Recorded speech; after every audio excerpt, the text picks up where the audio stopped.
hadn't meant to be out on that road so late. But as the funeral had stretched into nightfall, and the mourners had begun drifting away to the comfort of warm fires and softer thoughts, I'd found myself lingering. By the time I left, the village was long behind me, swallowed by the heavy fog that hung low over the fields, as though the very earth was exhaling its sorrow. I could barely see 5 feet in front of me. My lantern cast a faint, trembling circle of light that did little to hold back the creeping shadows. The trees lining the road loomed like silent mourners of their own, their gnarled branches stretching toward the stars that had vanished behind thick clouds. I kept telling myself that I'd be home soon, that the faint rustle in the bushes and the occasional snap of a twig were nothing more than my imagination. Still, the weight of the fog, thick as wool and silent as the grave, clung to me, sinking its fingers into my thoughts, whispering of things long buried. Then, from somewhere far off, I heard the sound. It was a low, rhythmic clopping, the unmistakable beat of horse hooves on gravel echoing through the silence. I stopped, my breath misting in the chilly air as I tried to peer through the gloom, straining to make out any sign of movement.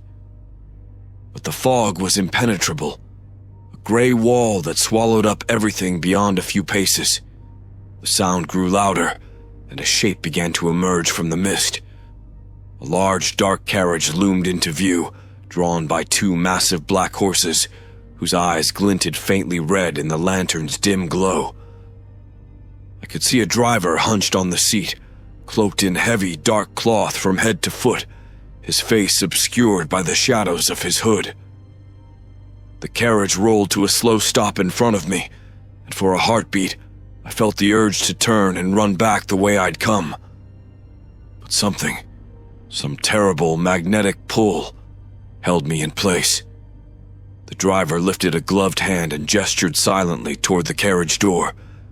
He didn't speak, didn't beckon, just pointed, as though it was simply understood that I would comply. Against every instinct that screamed at me to refuse, I stepped forward. The door creaked open before me, and I could feel the weight of cold air spilling from inside, pressing against my skin with an unnatural chill. My hand shook as I gripped the edge of the door, peering into the shadowed interior. It was hard to see anything, but there was an odd smell, a damp, earthy scent, faintly metallic, as if the air itself had turned to stone. Where are you headed?" I managed, my voice barely louder than a whisper. The driver remained silent, his face turned away. I waited, hoping for some indication, but none came. The horses snorted, tossing their heads, and the fog seemed to press closer around us, like a curtain being drawn shut. Feeling foolish and yet compelled by that strange, wordless invitation, I climbed into the carriage. The door shut behind me with a heavy, final thud, and the faint warmth of my lantern was swallowed by the thick darkness. I tried to peer out the window, but the glass was cloudy, rimmed with frost. I could barely see the shapes of the trees slipping past in the shadows outside. The carriage lurched forward, and I settled back, clutching the lantern to my chest as though it might somehow protect me from whatever I'd just committed myself to. I could feel the wheels turning beneath me, the sway of the carriage as it wound down that lonely road. But something was off. Time itself seemed to stretch and bend, the road unfolding in an endless twisting path.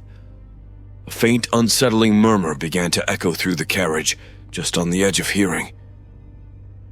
I leaned forward, holding my breath, straining to listen, but the sound slipped away like whispers in a dream. I shivered, feeling a cold knot of dread tighten in my chest. It was then I saw it, just beyond the frosted window, through the shifting fog. A face, pale and ghostly, pressed against the glass, staring back at me with hollow, empty eyes. My heart pounded as I drew back from the window, yet I couldn't tear my gaze away from the glass. The face lingered only a moment, half obscured by the mist outside, then faded like smoke in the shifting fog. But the image of it burned in my mind, skin pale as bone, eyes hollow and unblinking, mouth barely parted as if caught mid-breath. There had been something familiar in that empty stare, a ghostly echo of someone I'd once known. I blinked, trying to shake off the feeling, but the image only burrowed deeper. The carriage jolted as we continued, the wheels churning over the uneven road. I forced myself to look away from the window, back into the interior of the carriage, only to find my discomfort growing.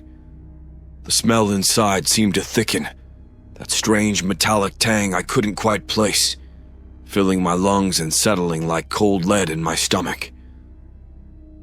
A dampness clung to the seats, the walls, as though the carriage had been left out in the rain for years. I shivered, wrapping my coat tighter around me, and suddenly realized I wasn't alone. The shadows shifted in the corners, soft as silk, and I could sense something there. Several somethings. I felt, rather than saw, figures seated around me, silent and still, yet unmistakably present. The air grew thick with the faint scent of mildew and decay, laced with something almost like soil.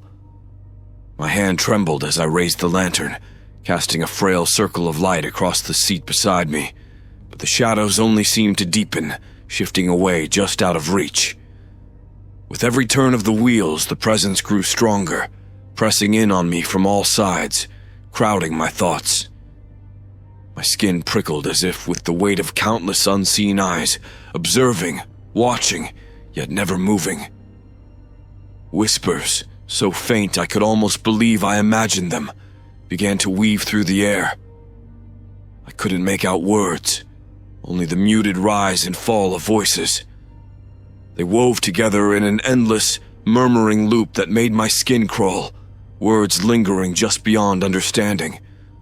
As if drawn by an invisible hand, my gaze slipped back to the window. Outside, the fog thickened, casting the world in a soupy gray light that swallowed up the trees, the road, even the stars. Shapes loomed on the roadside, shadowed figures that flickered in and out of view like half-formed memories. Some appeared still, rooted in place, while others moved, drifting aimlessly like sleepwalkers.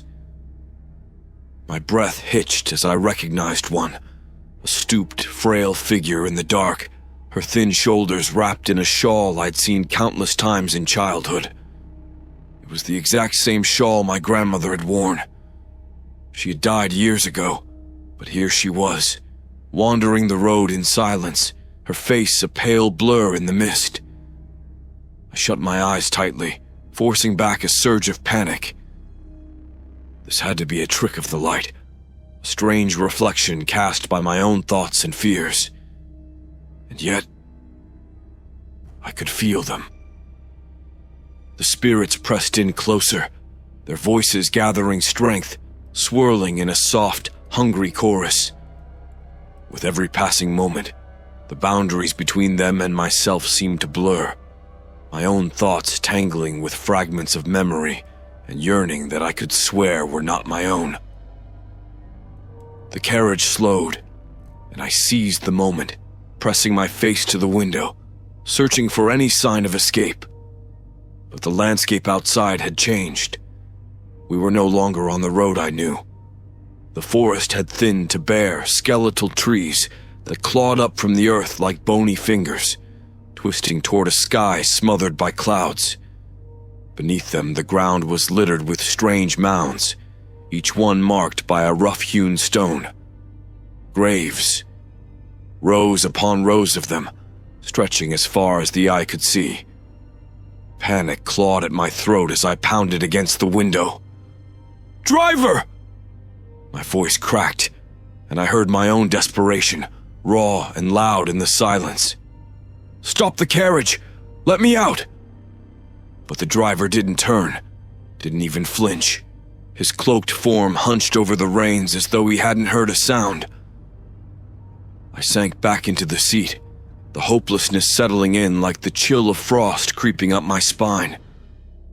The whispers inside the carriage grew louder, the voices filling every corner, slipping into my mind like tendrils of smoke. I covered my ears, trying to shut them out, but their words slithered through, each one clearer than the last. They weren't mere whispers anymore. They were calling me by name. A hollow dread filled me, colder than any winter night. The figures in the shadows drew closer, crowding the carriage until I could feel their breath on my skin, their fingers brushing my shoulders like strands of ice. And through it all, the carriage rolled on, deeper into the mist, carrying me ever closer to some place I feared I'd never return from. The whispering voices grew louder, weaving around me, calling my name over and over in a haunting rhythmic chant. I could feel them pressing in, leaning close, their breath cold and sour against my skin.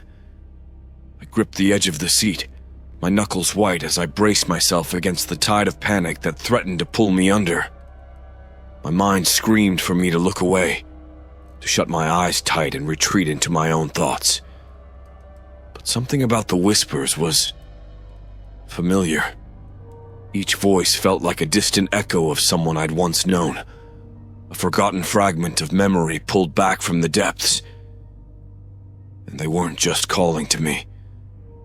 They were pleading, desperate, their voices laced with longing and something darker, something like regret. I took a shaky breath, forcing myself to face the shadows around me. Who are you? My voice came out as a rasp, barely audible above the chorus. What do you want from me? The shadows stirred, shifting and coiling like smoke, and for the first time I could make out faces within the darkness. I saw people I'd known in life, faces from my past, friends and family long buried. There was my grandfather, his eyes hollow and sorrowful, his thin lips moving in silent words I couldn't understand. Beside him, my childhood friend Tom, the same playful gleam in his eyes now dulled, his expression contorted in a strange, mournful sadness. And beyond them, face after face, each one more familiar, more heartbreaking. Do you know where you are, Michael? The voice was clear, cutting through the whispers. I whipped my head around, but there was no one there. It echoed from the shadows themselves, deep and resonant, as though the carriage itself had spoken. I swallowed, my throat tight. I don't know, just let me out. Please. My voice was barely a whisper now, thick with fear. But the figure, whoever or whatever it was, only chuckled, a low, eerie sound that rattled through the hollow carriage. This carriage is not meant to carry the living, the voice intoned, almost amused, as though it were explaining a simple truth. We travel an ancient path, one that leads beyond the reach of mortal realms. It takes only those whose time has passed, only those who have come to rest. My heart thudded painfully in my chest, each beat echoing like a death knell. No, I choked. That's impossible. I'm not dead. But the faces around me seemed to say otherwise. Their eyes bored into me, their silent mouths mouthing words I couldn't hear, their expressions pained and resigned. Each face was like a sliver of my past, a piece of my life that had slipped away without me ever realizing how deeply they'd marked me. I saw my mistakes, my regrets, the people I'd hurt and the chances I'd let slip by. Every face was a reminder of something I'd lost. No! I shouted, clutching at the thin strands of light from my lantern, as if its faint glow could shield me. I don't belong here. I'm not one of you. Silence fell. The shadows recoiled, and the faces faded into darkness, leaving me alone with the weight of my own words. I wasn't dead. I was certain of that. And yet, The fog in my mind seemed to thicken, clouding my thoughts, making it harder to cling to any single memory with confidence. Hadn't I just left the village? Hadn't I been on my way home? A dreadful, suffocating silence filled the carriage. Then, in a slow, measured motion, the driver turned. He lifted his head, his face hidden in shadow, but I could feel the weight of his gaze piercing through me. His hand rose, pointing directly at me with a gloved finger, the leather worn and cracked, as though it had belonged to a dozen hands before him. "Your journey is not yet finished," the driver intoned, his voice like the low rumble of distant thunder. "But if you wish to leave, if you wish to escape, you must face what binds you here." The fog thickened, pressing against the windows like a living thing, writhing and seething. Shadows crept up the glass, obscuring the landscape outside until nothing remained but darkness. I was trapped, bound within this carriage, with only a vague sense of a way out, and no idea what it would require of me.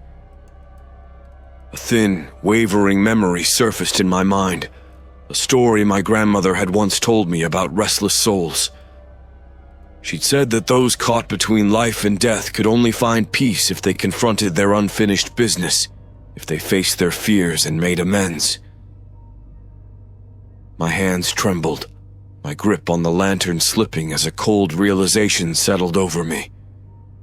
Somehow, I was bound to this place, trapped on this unearthly path, caught between the living and the dead.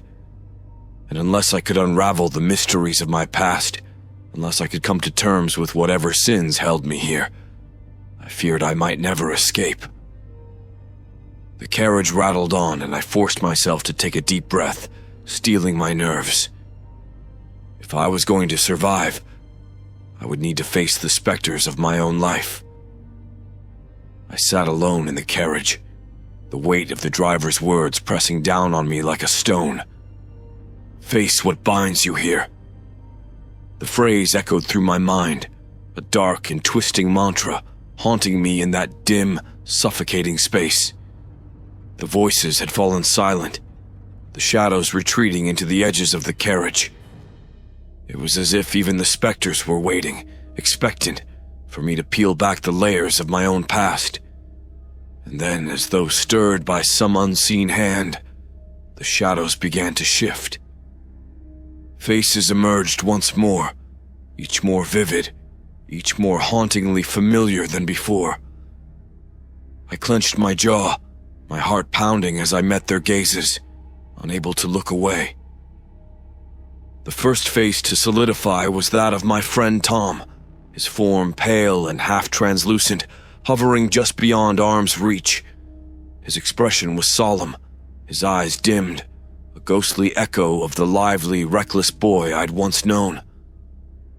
A memory surfaced, as sharp and clear as if it had happened yesterday. We'd been young, just boys with more arrogance than sense, challenging each other to swim across the freezing lake at dawn.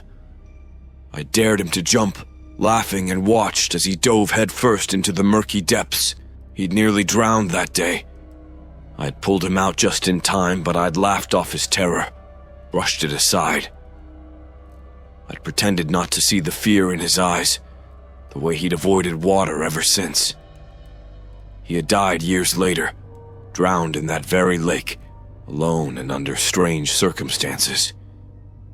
They'd said it was an accident. But I'd always wondered if my taunts, my indifference, had planted the seed for his final, fateful leap.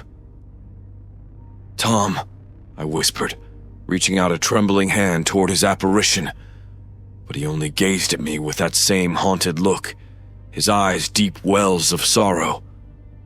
His lips moved, forming words I couldn't hear, a plea that twisted like a knife in my chest. The next figure emerged, a small, wiry man with sharp eyes and a crooked smile that had once felt like family. Uncle Edward. My uncle had been a steady presence in my childhood, the kind of adult who always treated me like an equal. but I had wronged him too. After my father's death, Edward had tried to offer me guidance, extending his hand, his wisdom. I was barely out of boyhood and convinced I needed no one's help, and I'd shunned him, laughed off his warnings about my own reckless choices. He died alone in his cottage one winter night, while I had been miles away, my life a blur of trivial pursuits. I'd never gone to his funeral, too ashamed, too proud to admit how deeply his absence had scarred me. "I'm sorry," I whispered, my voice catching. The words sounded hollow, thin, even to my own ears. But Uncle Edward's ghostly form simply faded, the shadows consuming him once more, leaving only the ache of old regret in his wake. One by one, other faces emerged, each one a specter of my past, each one carrying its own quiet condemnation. The schoolmate I'd wronged with thoughtless words, the friend whose plea for help I'd ignored, the woman whose heart I'd broken with careless abandon, leaving her lost in the wake of my selfishness. Each figure hung in the air, silent, unyielding, as though they held me accountable for the scars I'd left on their lives. The weight of it all settled heavily on my shoulders, an unbearable burden that pulled me deeper into the shadows. My chest tightened, and I struggled to breathe, to think. I wanted to escape this, to be free of their accusations, their haunting eyes. But I knew there was only one way out. A distant memory of my grandmother's words surfaced, her voice gentle but firm. "To find peace, you must make amends with those you have wronged, even if they're no longer here to forgive you." I closed my eyes, forcing myself to confront the truth I'd spent so long avoiding. Each face that appeared, each lost soul I'd failed or neglected, was a chain binding me to this carriage, to this nightmarish path. I had buried them deep within myself, convinced I could outrun my past, my mistakes. But here, in this carriage of the dead, there was nowhere left to hide. My voice was barely a whisper, a fragile, trembling thing. "Forgive me," I said, forcing each word from my lips. "For each wrong I've done, for each hurt I've left unhealed, I'm sorry. I see you. I remember." The shadows shifted, a faint murmur rising among them, a sound like wind stirring through brittle leaves. And then, one by one, the figures began to fade, dissolving into the darkness, their faces no longer etched with sorrow, but something like release. Tom's face softened, a faint smile flickering across his lips before he vanished completely. My uncle's form faded next, his eyes kind, free of bitterness. I could feel the tension lifting, the air growing lighter, and with it, a faint, fragile hope. The carriage shuddered as though some unseen weight had lifted. I felt a strange lightness, a sense of something unlocking deep within me. I wasn't free, not yet, but I was closer. The last of the shadows dissolved, leaving the carriage in an eerie, unsettling silence. I felt a sense of relief, but it was hollow, like a breath held too long.